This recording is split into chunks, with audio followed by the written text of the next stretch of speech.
Hey everybody, my name's Kyle and this is Great 28 Live on Track by Track.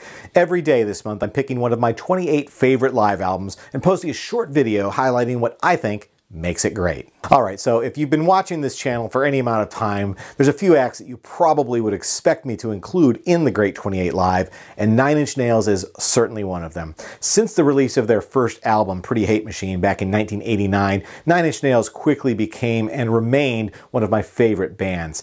Like Trent Reznor, I was a keyboard player at the time, and what he was doing with his music totally changed the way I looked at my instrument. As a live act, I've only seen Nine Inch Nails perform twice, but I'm pretty happy with the shows I got to attend. The first was on the original Lollapalooza tour back in 1991, featuring a set list made up of songs from the original debut album and the Broken EP. Even in mid-afternoon daylight, it was an amazing performance. The second time I saw them was a few years later, touring for the Downward Spiral. That arena show was my first full-on Nine Inch Nails experience. Again, unforgettable. As far as live releases go, there's not much that's been officially released by the band.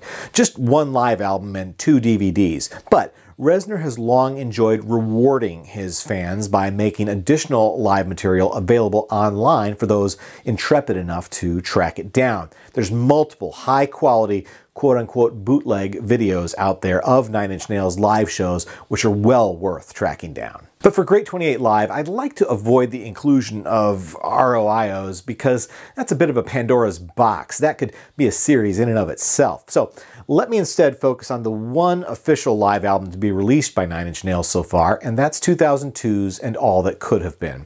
This was recorded during the tour for the band's sprawling double album, The Fragile, yet it packs its 16 live tracks onto a single CD. The DVD version adds several more performances to its main program, as well as hidden as Easter eggs. One thing I like about this live release, and about many live releases for that matter, is it stands as a time capsule for the band.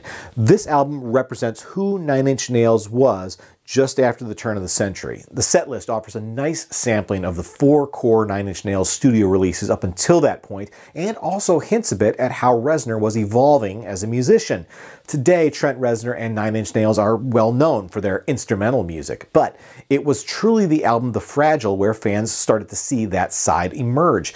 On And All That Could Have Been, 2 of the 16 tracks are Fragile instrumentals. I'm sure some concert goers use those times to go get another beer, and that's a shame because they're missing out on some really great music. And I love how The Frails instrumental leads so well into The Wretched on both the live and the studio versions. Speaking of double albums, though, it should be noted that this release was also made available as a 2-disc deluxe edition featuring a second disc of semi-unplugged performances, several of which are also new instrumentals. If you don't have it already, it's well worth seeking out that version. Regardless, though, the live recording on And All That Could Have Been definitely captures a critical moment in the evolution of Nine Inch Nails. It's essential listening for fans, and an album that I'm predictably happy to include in the Great 28 Live. Alright, that's it for today's episode. As always, I'll try to include Amazon ordering links in the description below if you want to add any of the music that I've featured to your collection.